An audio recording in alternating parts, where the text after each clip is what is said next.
This is Entropic Talks.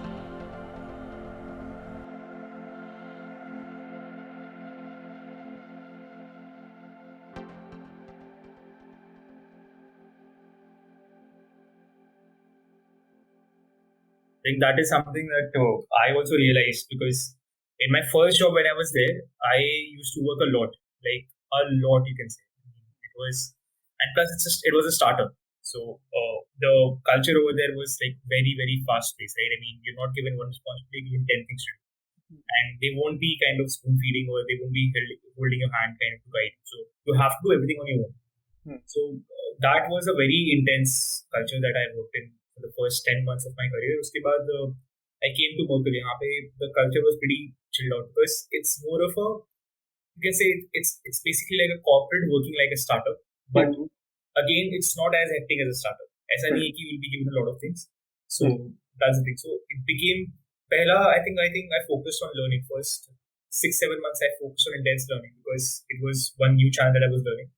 And uske baad, when I kind of eased out in the role, then I started looking at other things. So probably reading or probably, financially educating myself or whatever I want to do. So this is I kind of switched up. So how did you get into marketing So, from that? Because I see, know you did your bachelor's in electrical, if I'm correct, right? Yeah, right, yes. So how did you transition to marketing? See, in my second year, if you remember, we were in the theatre club in SRM University, right? Now, I was not very happy with the theatre club, to be honest, because I thought, okay, fine, it's one thing that I'm doing, but I do not want to kind of do only this for the 4 years of my engineering. I also want to look at for other things that I can do. So then came this one organization called the Climber, which was having these student chapters in various parts of the country, right? And Chennai was the place where that startup kind of originated from. Like the co-founders, they studied in SRM. Some of the co-founders, they belong to SRM, so they basically made the startup in Chennai, and from there the student culture kind of evolved.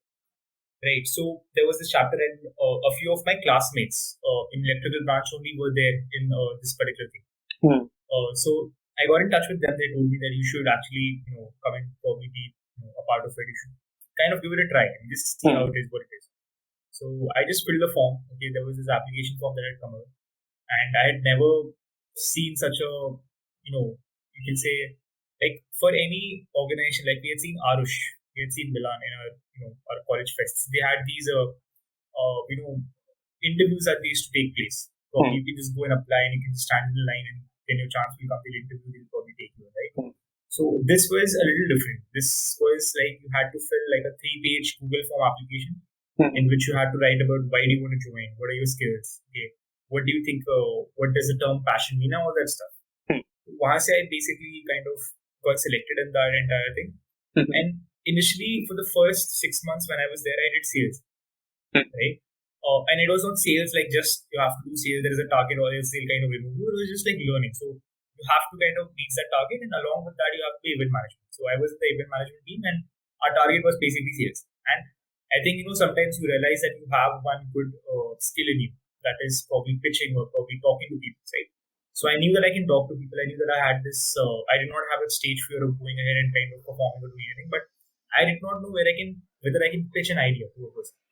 Can I make them buy a product which they do not know anything about?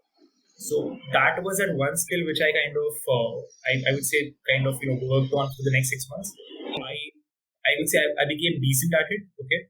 And then I got really interested in marketing because my idea was that, okay, if I'm able to sell this idea to someone, this person should know about this product that I'm selling, right? Now, how do I make the consumer know that there is this kind of product that exists in the market?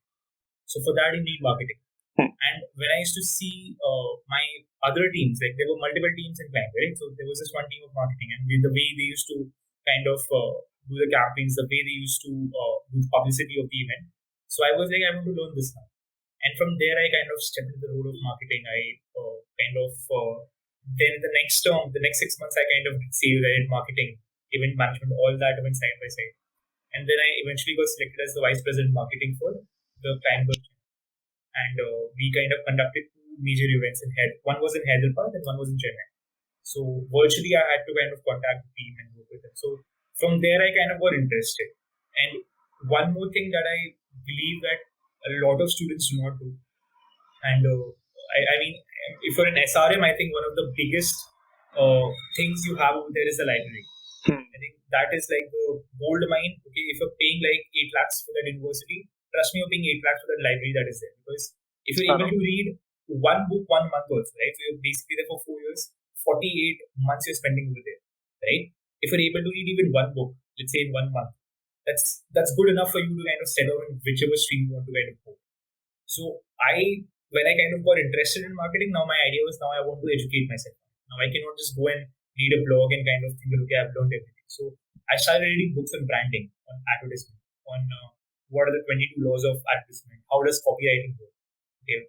I read books which were written by Philip Kotler on how to brand a product, what is branding, all these things. And from there I got the interest. So from there I kind of started learning. I kind of worked in Climber again. I became the president eventually. And then I think for placements, I was just eyeing for those companies which were offering a marketing role. And then I think my first company came in and they were offering a digital marketing role. So I was like, okay, I want to get, and I got selected in that. And from there, I think, it kind of started off into the professional career of marketing. Okay. Wow, that's nice. While I was listening to you, another question in mind.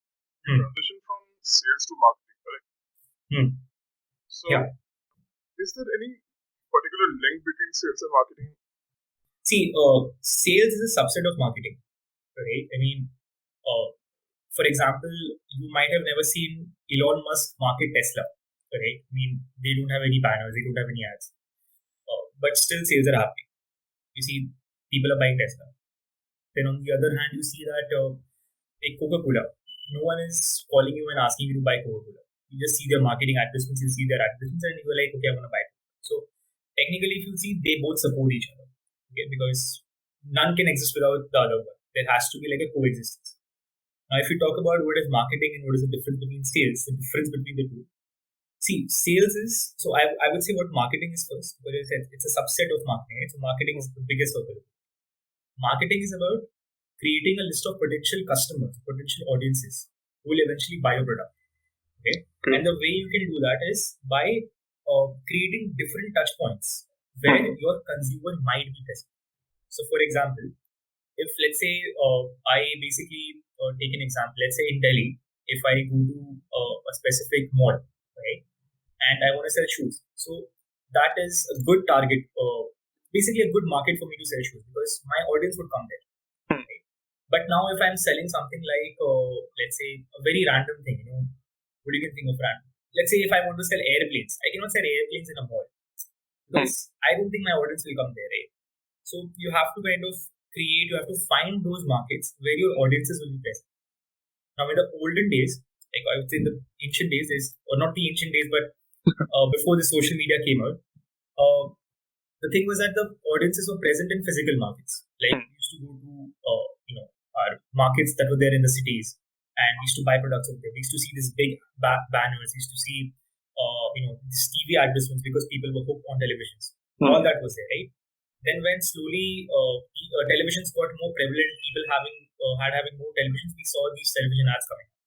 Now everyone wanted a TV ad, even if for let's say 5 seconds they wanted a TV spot because people are looking at it.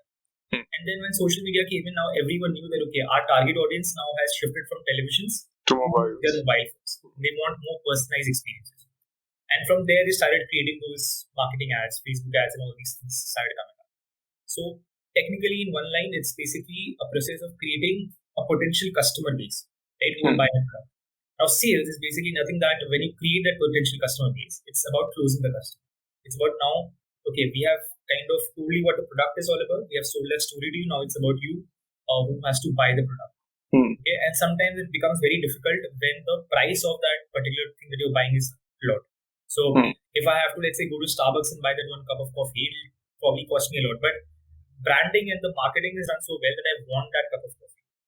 But if you talk about, let's say, some other institutes, right, where they're selling these online courses, the online courses that they're selling, they are very, very, I would say, expensive. So they need sales executives who can kind of call and tell the, let's say the customer that, okay, these are the benefits that you will get. Because it's not possible to tell all the benefits in one ad. That is the thing. But again, if your marketing is very strong enough, if your brand is strong enough, you don't need any sales team. You don't need a sales executive, I would say, who will call you up. You need a sales team because you need to track that how many sales are happening in every region, but you do not need a person calling you every 30 minutes and asking them whether you want to buy this product. You will yourself buy that product, and that's done if you build a strong brand. So that is what the link is between these two. Okay. So it's basically that one gets the customer to your door, and the other person gets the customer from the door inside the building. Yeah, exactly. Okay. Then what do you think about ethics in marketing? Where do you think that line lies actually?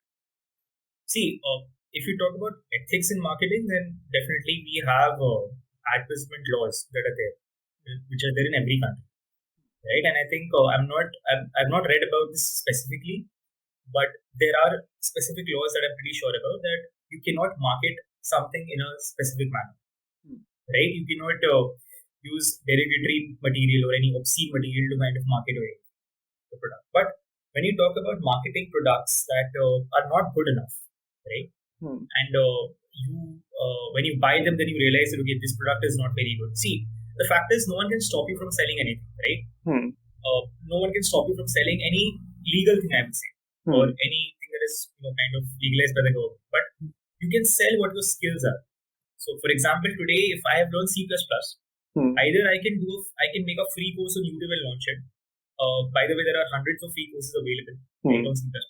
Or I can kind of make a course on it and sell it off, right? And there are people who would buy that. It's not that there is no one who will buy that, because there are people who buy these courses which are expensive enough, okay, and then they kind of go on it, and the other person comes and tells them, you know what, this course was freely available on YouTube. Why did you kind of pay so much money for that? Right? So no one can stop you from selling your particular idea or your particular skill that you acquired. But it's about the consumer basically to understand whether it's basically suitable for them or not, because no one is forcing you to buy anything, right? It's upon your choice. You're paying that particular customer, it's upon your choice. So that research is very important, because I'm pretty sure before buying a smartphone, you do thousands of researches. You go on the net, you look at YouTube videos, you look at blogs, you talk to your friends, because you're making a very expensive purchase. But when you're buying a course of 200 rupees, you think, hey, 200 rupees equal. But that's not the mentality. You have to do research there also. That am I going to get the same value of this 200 rupees for free anywhere else? Can I probably do a research on YouTube? Can I ask my friends? Can I ask my college senior who is in, let's say, in the field of marketing or in the field of web designing? Can I kind of get in touch with them and kind of get... So that's basically 2-3 days of extra research, right? So what I would say is that if you find any such product which is being sold to you at a very cheap price, right? Hold your thoughts for 2 days, do your research, okay? Ask your friends, ask your seniors, ask your, I think, people who you think... So everyone has that one friend who is an expert in one field, right? Ask them. Or if you do not have any friends, just go into a simple Google search. Yeah. Right. So I'll tell you one very basic thing. So I wanted to learn the harmonica, right? I'm currently learning the harmonica as well. So I first thought that I'll join a class where I'll pay them some money and they'll teach me. But what I did is, before I kind of went and I searched for classes in Pune, I just did a simple Google search, beginner lessons for harmonica. And then I found a beautiful website where that person has made a website where he has kind of given lesson 1, lesson 2, lesson 3, like all these lessons. And in front of all those lessons, he has given a YouTube video, right? And that YouTube video is not of the same YouTuber. It's basically of the different YouTubers who are there. Okay, so the best lesson in that specific scale, let's say if you want to learn Sarigama, so whichever YouTuber has taught that particular lesson in the best way possible, he has given that link. So technically, you are getting the best possible material on one website. So why would you pay 1,000 rupees or 2,000 rupees to a particular professor? Getting my point? But again, the point is, if you want to learn something at the starting, then this is good. If you want to become an expert at it, then definitely you'll be needing courses, right? But again, the research is very important. So I think that is what comes to, I think, the entire ethical question that you asked me of what is the correct, I think, thing to market. But yeah, you can market anything, to be honest. It's about the consumer that is kind of buying. And yeah, one last point, if your product is not good, there's no point in marketing, because people will eventually find it out. Yeah. So that was it. What what do you think about all the hype around Zomato IPO? Okay, see, Zomato IPO. So I cannot go into the depths of the entire thing because I had done the research, the basic the fundamental analysis of this long back. I think 2 months ago. So I'm a bit wary of the details, but I'll tell you a basic idea of an IPO. Right? So why does a company go public? Because obviously they want to raise money, right? Now, see, buying stock, buying a share is just like buying a product, right? I mean, for example, I have the phone of like the smartphone that I use is a OnePlus, right? Now I have used this phone for almost 4 years, and I plan on using this phone for the next 4 years as well because this phone has not deteriorated till then. Okay, now the fact is that if I buy a stock, can I get the same value out of that stock as well? Will that stock also grow over time? Because this phone is saving me a lot of money right now. I can go in the market and I can buy a new iPhone or let's say any smartphone, but I don't want to buy it because it's saving me money. So can the stock also make me money over time? Right?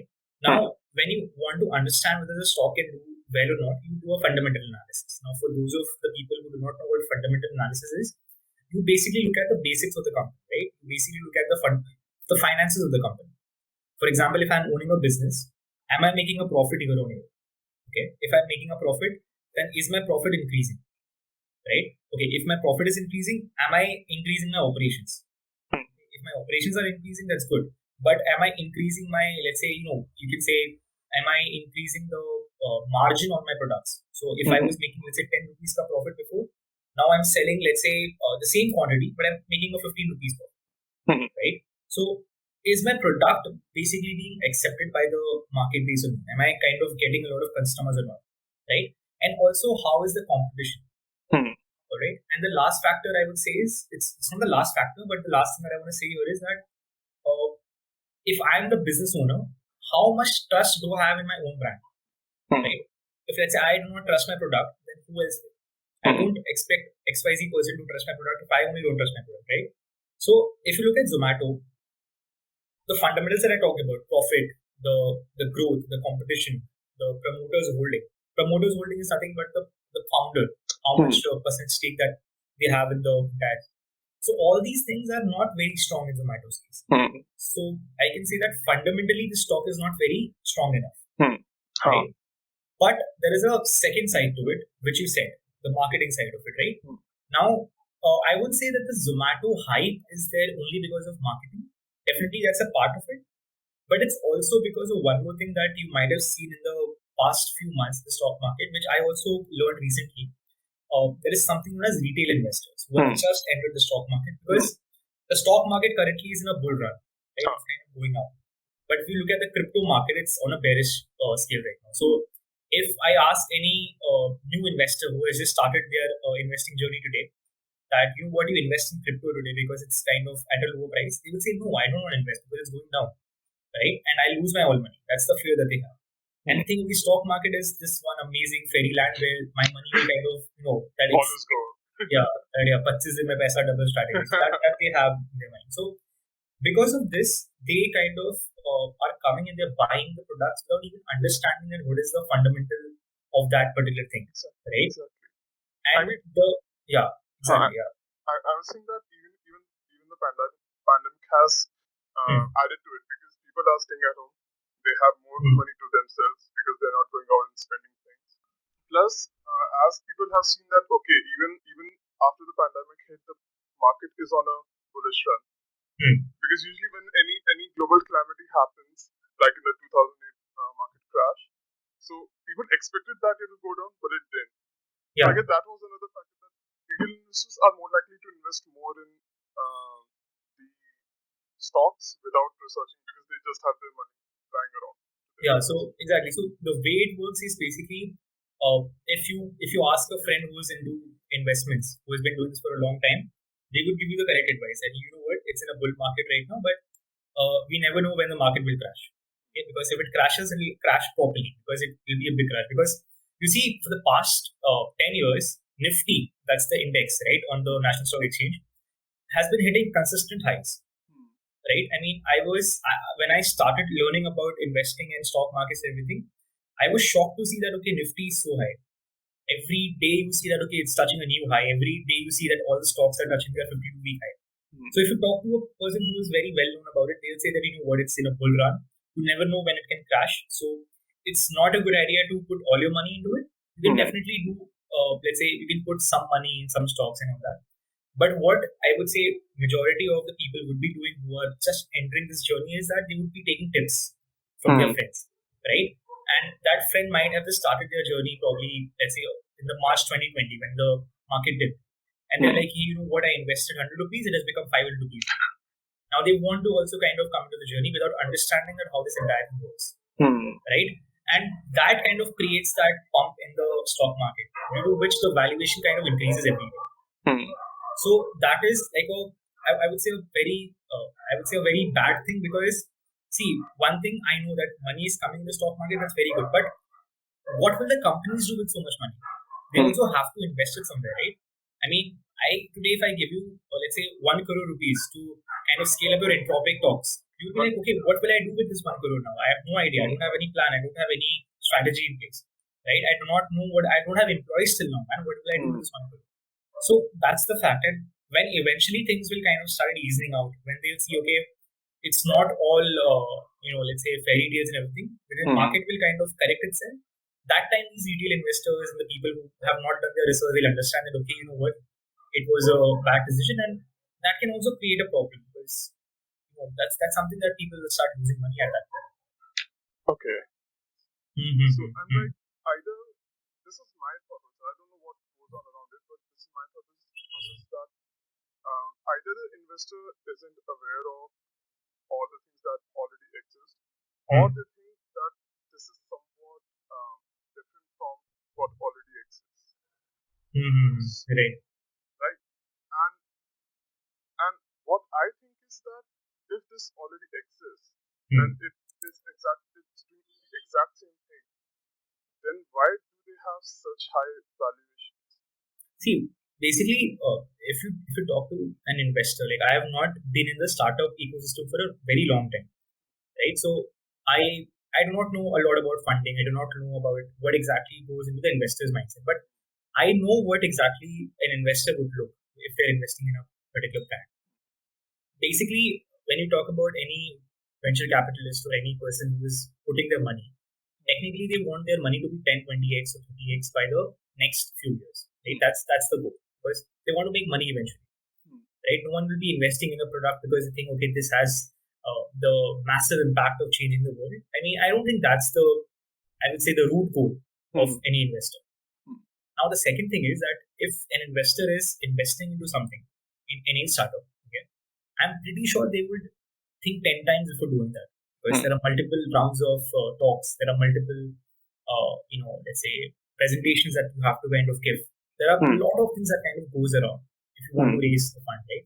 So if people who you know who have raised this amount of money, I would say it can be that the product might be a little different from what they're kind of offering.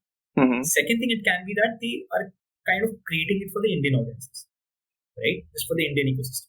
It can be that as well. I mean, you see that there's no problem in stealing ideas. Okay, copying and stealing are two different things. I think I was recently having a conversation with one of my friends, and we discussed on this. So, what is the difference between copying and stealing? So, if I basically create something like a PUBG, right, and I create like a replica of PUBG and I call it that, okay, we have created, that's basically copying. I'm just creating like the entire thing as it is. Stealing is that I take the concept of this open world, I would say, what do you call it, this battleground scenario, and I create my own game with it. Like all the other like Call of Duty, Battlefield, all these people have also eventually done, because they saw that, okay, this is the next thing that people want, right? So if I would say, it also goes for like TikToks and Reels and exactly. So what Instagram did was not copying. Basically, they stole the idea. Like, okay, fine. You know what? Snapchat is doing this. We'll have stories. If Instagram is doing it, then WhatsApp and Facebook eventually they'll also have the same. And now LinkedIn also probably tried this, and I think Twitter also did that. So it's basically just ensuring that. So whatever it's, again, coming back to the original question that you asked me, marketing and selling. So whatever is appealing to the consumer, that can make me stay on that app, right? So that is what I do. So if people are doing that thing, that where they are taking a concept and they're kind of personalizing it for the Indian audiences, they're personalizing for, let's say, the thing that they want to target, that's good enough. But if they're adding their own touch to it, that's perfectly fine. But again, if they are just replicating, they're ripping it off, then it won't work out, because you cannot compete with Discord if you're creating another Discord, right? People definitely. Why would a person go to, let's say, some other Instagram when there is already an Instagram? Yeah, you have your friends, you have such a big community. One reason can be definitely if that platform is saturated. So if, let's say, YouTube is saturated, there would be Trello that would come up, where you can create all these small videos and you can post, right? So that can be one of the reasons. But again, it's all about what is the basic concept is, are you kind of stealing that idea or copying that idea, right? So that is the, I would say, fundamental thing. Okay. So another question. How did you commit Marksell, and how did you get the idea of starting such a thing? Yeah, dude, I'll tell you. So, see, Marksell is, for me, I would say currently, I have not defined it exactly what it is, right? I cannot call it a brand because it's not a brand, first of all. I cannot call it like a side hustle because it's technically not a side hustle. A side hustle should be something that kind of gives you money. So currently, Marksell is not giving me any money, right? For me, what Marksell was that when I was in college, I used to find, I would say, some sort of a difficulty in getting interesting case studies. Reading about different brands, reading about different case studies. Because definitely we had the internet, we had Google, we can kind of go and search, but something in a very, I would say, consumable format that I can swipe and kind of understand that what was the idea behind it. Okay. And for a fact, I know that students in India forget about building an expertise. They don't even take the first step of knowing what their expertise is, what they're good at, exploring things. Okay. Or many people are just, let's say, I would say, a lot of students in India, they are comfortable by just sitting at their homes and probably playing PUBG or playing, let's say, some computer games and just doing their normal routine, probably going to college, coming back, playing games, and then sleeping, then again doing the same thing. So for me, it was that if students are not able to even take that first step in understanding what exactly they want, right? I mean, we talked about the SRM library. How many times, let's say, a person might have gone to the library? If you ask them, average 3-4 times in, let's say, those 4 years. Some people might have not even entered the library. Getting my point. So that's the fundamental challenge which we face today. That people do not want to explore, right? And my idea was that I want to give out some content in which I'll also start learning, because I like reading about different brands, in which I can kind of share whatever I'm reading with the people, right? And eventually, my idea was to build, let's say, a community of people where everyone can kind of help each other out. So if, let's say, I know things about LinkedIn marketing, I can probably create a simple course on it and I can kind of put it on YouTube or somewhere else where people can go and learn about it. If I am facing, so for example, like, as you said, that you basically got an offer from a US-based company and you're facing problems, that should I go for it or should I do it? So that is the basic kind of community I wanted to build. And my idea was to get a lot of students from different colleges who basically have the mindset that they cannot learn, or I don't know how to learn, I don't know what to do. It's basically very simple to Google stuff and get to know about it, but they're not taking that first step to kind of get them and then kind of start them working. Right? But the fact is that this is just a very basic idea. I've not thought about it a lot. For me, currently, Marksell is just like a side project that I do, where I'm learning about designing. Like, if you see my recent posts that I've done, it's basically a bit of designing basically that I've kind of tried out. It's mainly for me to learn copywriting. It's mainly for me to learn how can I kind of encapsulate a very big idea into small 10 slides and explain that to someone who will understand. So that's basically what I'm doing. Currently, I'm just you can say it's like a workshop where I kind of go and chisel my brain, is to kind of find my skills also, and at the same time give something to, let's say, the users to kind of read. That's the basic idea. Right? That's nice. But that is what I mean. Students need just an entry point to something. Yeah. I had a session with Nakul Mehrotra. Yeah. Yeah. So I had a session with him last week. Okay. And I had a session with him on leadership and life skills and all those things. And he already is building a community of students for leadership and all those things. Hmm. And I can connect you with him for the same. Yeah, sure. You can coordinate with him regarding your plans and your ideas and how it fits with his vision of helping students around in India. Yeah, I think that's a wonderful thing. I mean, it will be great to connect with people because one thing that I've realized is that it's very difficult to do it alone.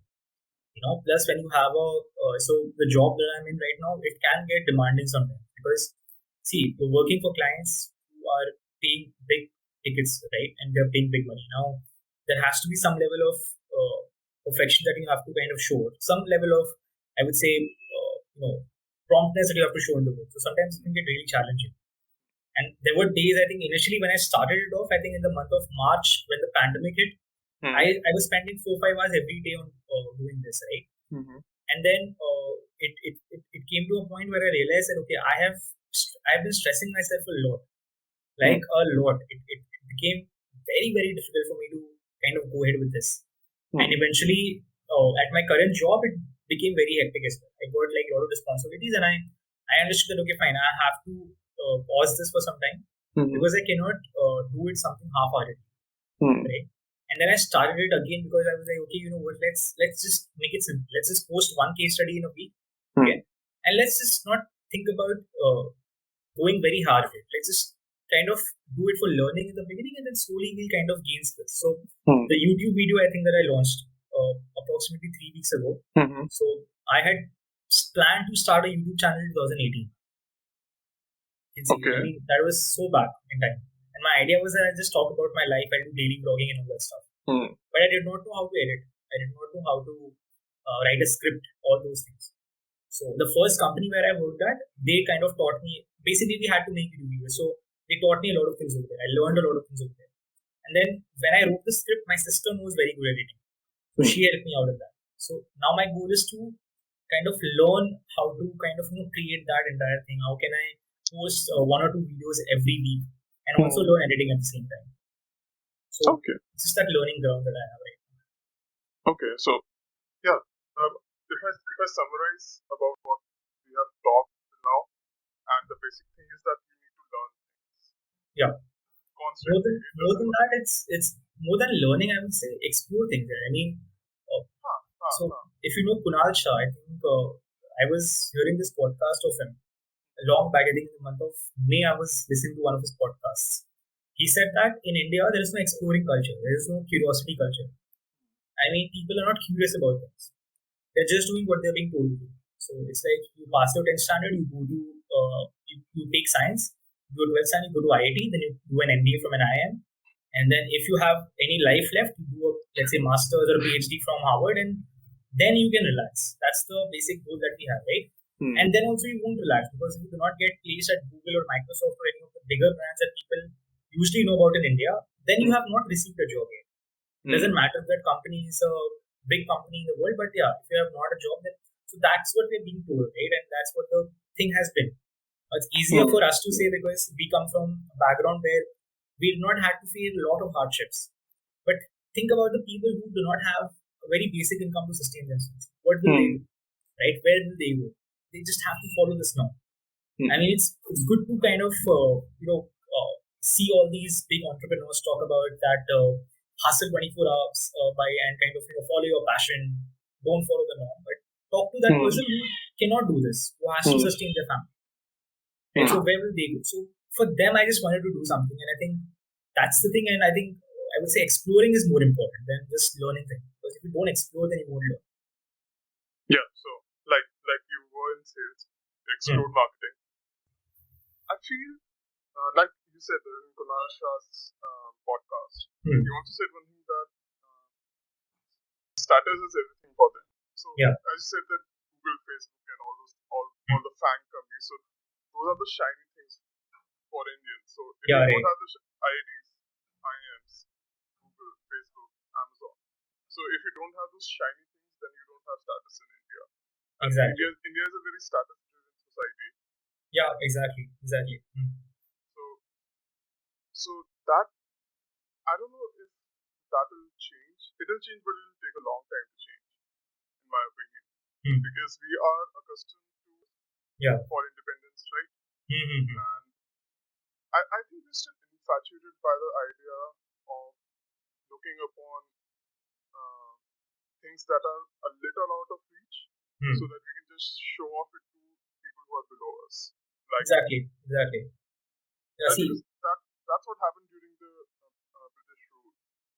exactly. See, the point is that so I cannot. I can tell you one thing that I have a few friends who uh, have bought products which is more expensive than the current salary that they earn in 1 month, and they've used it using their credit cards and all that stuff, right? Now, see, I'm not saying that you should not buy expensive things. Okay, I'm not saying that you should not have a good lifestyle. That's bullshit. You should have a comfortable lifestyle where you're having certain good things that you can kind of cherish. Because you cannot be in that mindset to just work here. I mean, you're a human being. You're not a pretty robot, right?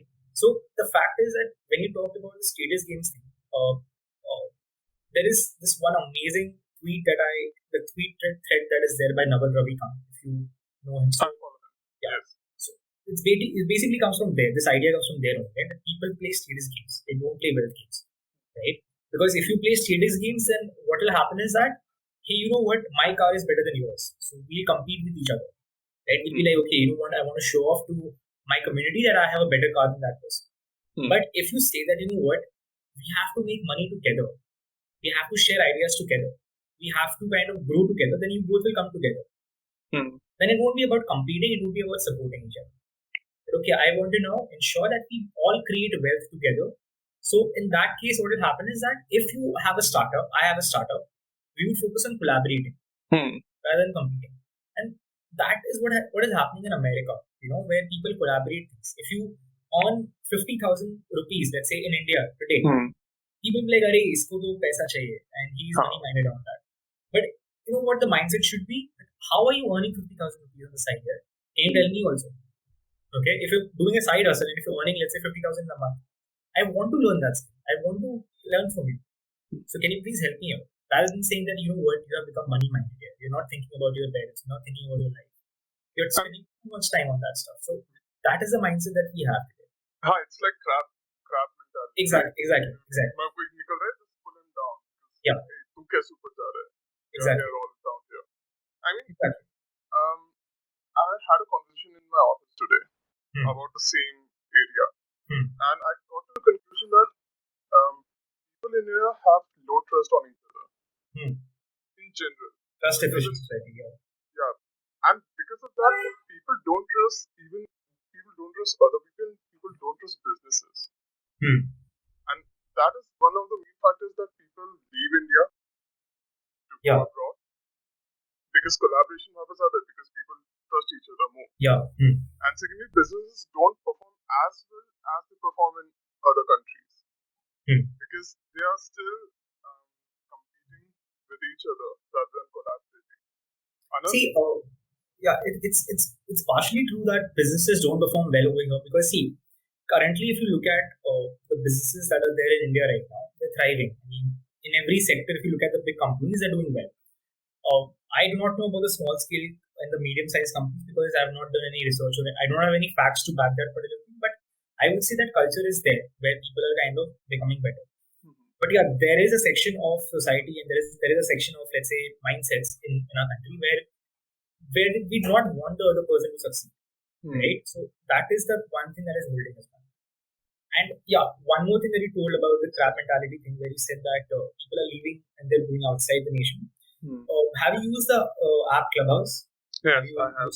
So I found this one amazing thing on Clubhouse is that even if I do not know you and I've just joined the group, right? It's been not even 10 seconds when I've joined the group. I'm on the speakers panel and I'm sharing about my life stories. I'm sharing about my ghost stories. I'm sharing about my personal journey. I'm sharing about, let's say, I'm playing games. I'm having fun with them. I'm so comfortable sharing my, life stories with them. The people who I do not know also. Right? I do not know. I have not seen their faces. Okay, I'm just listening to their words. So the fact is that we are trusting people at the wrong places. Right? We have that thing that, okay, you know what, I can trust you, but not with my money. I cannot, and also not with my money, but also not with my status. For example, if someone would ask me that, hey, can you share my this post that I've made on your story? So a lot of friends help me out. I mean, that's wonderful that I see that a lot of people help me out and they kind of do it without even me kind of pursuing them a lot of times. But there are people who say that, hey, you know what, I don't actually share things that I don't support. So I'm like, what's there in supporting? I'm not being political. I'm not sharing something that's very obscene or anything. I'm just sharing a fact, right? So that would not do anything to you, but it'll help me a lot if it can probably get me a few of your community members to follow me, and that would actually help me a lot. So I kind of get that, but what's that? That's basically a status, right? That I do not want to share this because it's not actually something that I kind of match my status. So that is one thing that is there. So that I think is the problem where people are not even ready to support these small businesses. And right now, I think the mindset is sort of changing. People are now understanding that it's difficult to open a business and it's difficult to sustain a business. So that I think is it's definitely changing. Another point that I'd like to make here is, like you said, that people in India, students in India particularly, just have one track, right? And I feel like this is another thing that people who are a little more innovative than most normal students don't find that innovation supporting environment here around in companies.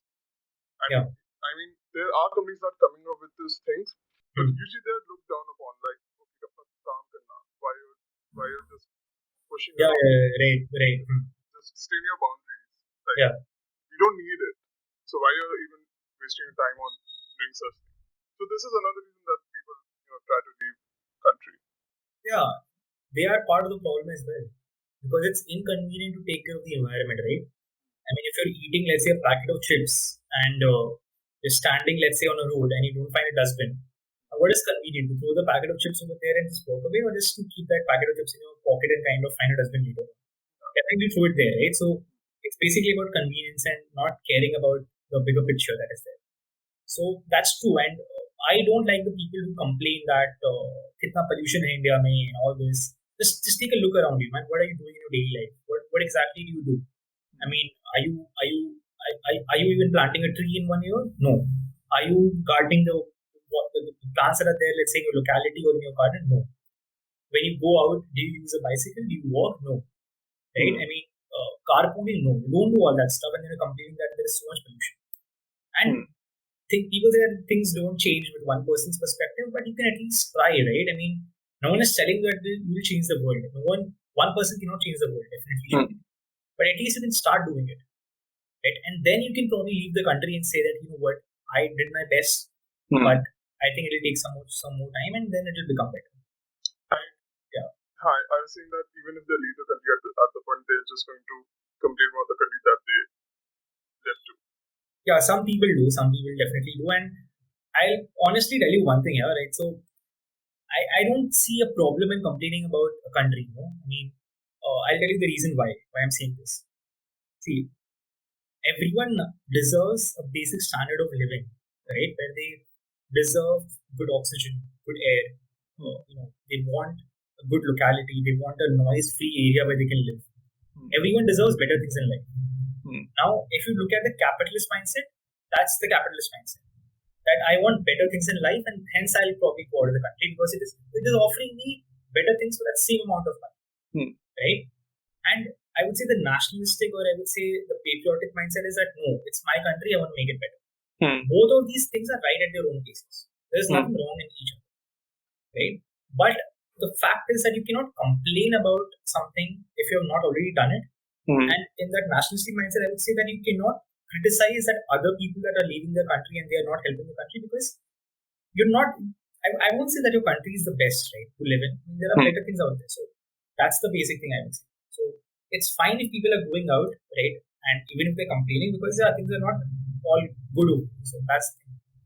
According to how you're saying it, is that there needs to be a proper mesh between those two things. No, not a mesh, but I would say, I mean, we have to make, let's say, India better, right? I mean, if you want to stop brain drain, if you want to allow people to come back to India, right, there has to be that kind of thing. But at the same time, you cannot just sit and be sad about the fact that, people are leaving the country, that's why we're not developing. Because it's their choice. It's their choice to kind of do what they want and have a better lifestyle. That's their choice. You cannot kind of do that. Right? And with the globalized world that we're living in currently, I don't think this concept of nations and boundaries would probably exist after some time. Not after some time, but it'll take a lot of time, I would say. Right? But this concept of nations and boundaries and all these things, it would kind of become a bit, I would say, translucent. I mean, if you look at 100 years ago, there were these strong conceptions about our country, like, like we are the Soviet Union, we are the USA, right? And all these things. But today, it's become like, okay, fine, you can see Russians in USA, you can see you can see American people in Russia. So it's become very open in today's world, or it will become more better. It all started with the internet. The internet, the economy is opening up, understanding that we cannot be in a, like, in a, let's say, closed society, because any closed society today cannot work, because today nations do not have all the resources, right? I need to buy milk from you and I have to give you bread. Like, take North Korea, for example. Yeah, exactly. Take North Korea, for example, or take probably. I just finished watching the series How to Become a Tyrant on Netflix, right? So look at those countries who closed their economies or were dependent on other countries. They eventually fall, and I think that is what India is also doing. I mean, they're doing it better. I mean, it's not that they're going down that tyrannical path in terms of global politics. They are not being dependent on only one country for their oil now. They are kind of finding more players who can kind of support them. Because Corona taught us that, okay, what the supply chain of the world, that is China. If Corona happens, then that will go down. Right? And because of which people are not able to buy their PS5s and all these things because of the semiconductor shortages. So now they want other things, and that's the basic point. You need to have multiple stakeholders, and that would eventually kind of see that we have seen the Regional Comprehensive Economic Partnership that came up, where all the Southeast Asian countries, they kind of collaborated. Okay, now there could be free trade, there could be movement of goods and services, and there could be people also, they can go freely. India did not take part in that because of certain reasons, but that's the basic thing, right? I mean, the world economies are kind of opening up even more now. Like China, as a country like China, they're also understanding this, that now we have to open up and we have to collaborate with other nations. I mean, China is just now trying to become US, like US did in the past, expand to other countries. China's focus is on Africa as of now. I'll tell you a little bit about it. So, see, China follows this. I would say they follow the RIST policy, or the FIST policy, you call it, whatever you want to call it. So, what they say is that this palm is basically China, right? Sorry, the hand is basically China. The palm is Tibetan Plateau, right? And these 5 fingers are basically the 5 areas which they want to capture. So one of them is Arunachal Pradesh, right? Which is basically, which China say that it's part of their country, not ours. So that is one thing. And the second thing, what they're doing is that I forgot the exact term of it, but if you have read about the Silk Road and the way they are kind of building their entire this one road initiative that they have, where they're building this one long, let's say this road where they kind of transport the goods from various countries. So what exactly they're doing is that they're indebting the countries, all these small countries that are there, to build the infrastructure over there. And eventually, when these countries would be, let's say, indebted to China, then they'll say, okay, you know what, to clear this debt, now you give me this particular port of yours, this particular thing of yours. They did this in Sri Lanka. They made their port. Sri Lanka was not able to pay them back, so now they own the port. Exactly. So that's the thing. And even in countries in Africa, what they're doing is they are building infrastructure projects there. Exactly. They are assigning those projects to Chinese companies. They are paying the Chinese companies from themselves, and then indebting the country for building the project. Exactly. Now, they have to. Exactly what you said. Yeah. So that is what China's policy is, and see what they don't understand is that these small countries, definitely they can go and do that, right? Like Pakistan also did the same thing with them. Pakistan is a bit, I would say, dumb enough not to understand and see what China is doing, because eventually what will happen is that all the resources that are there, I mean, all these things would be kind of taken out by China, right? And then Pakistan economy, anyways, it's very weak right now. So they're relying on China's help right now, and once the loan increases, how will they pay that off? And one more thing was that China came to Indians also, that this one belt, one road initiative that we have, we want to kind of build a road with you as well. So India said complete no, that we understand what your games are and we don't want to be a part of it. So what China is doing is that they want global dominance. Like I said, they want to become the next America. But along with becoming the next, like America is like a free country. Right? They want other countries also to be like them. They want more democracies, right? But China is not like that. China is they want global dominance. They want to control the global trade, right? They want to ensure that whichever country is weak, they want to make it even more weaker. So that is the particular case. And how India is, let's say, if I go into geopolitics of it, how India is countering that is, so if China has this string of ports, right? So India has a string of ports. So if you might see that there was this one port in Iran. Was it Iran? Yeah, it was Iran. So forgot the name of the port here. Shit, I'm not able to recall the name of the port. Okay, so Pakistan had this one port which India had destroyed in the 1971 conflict. Okay. Right, that was there. Now China kind of rebuilt that port, and India has built that port. That the new port I'm talking about in Iran, just besides that port that Pakistan has. Why they have done that is because there is a sea route that goes through that entire sea. I think it's the Red Sea through which it goes, and they want to control that part. So if Pakistan and China build that one port, India build the other port right beside it, so that they can control that. So this is how India is countering all these things slowly, and we don't see the layers of it. We just see, let's say, the surface of it, and we say, okay, why are we going berserk and why are we spending so much money? But it's basically when you go deeper and you see the ideologies and the reasons why other countries are doing it, it's very easy to understand that why India is kind of in the state right. So we can talk like in length about it, but yeah, coming to the original topic about the fact that people are leaving country India is because they are finding better opportunities outside. Yeah. Right, and that will continue because if we do not develop ourselves, we are becoming people are becoming global citizens. Exactly. I mean, I guess that's the end of the podcast now. Thank you so much for coming here. Thank you so much, Samir. I'll put your links to your YouTube page and your Instagram page in the description. Okay, Sure. People can follow you and get more content from your side. Sure, man. Thank you so much. Thank you so much for this opportunity, and it was a great talk here. I mean, really nice talk.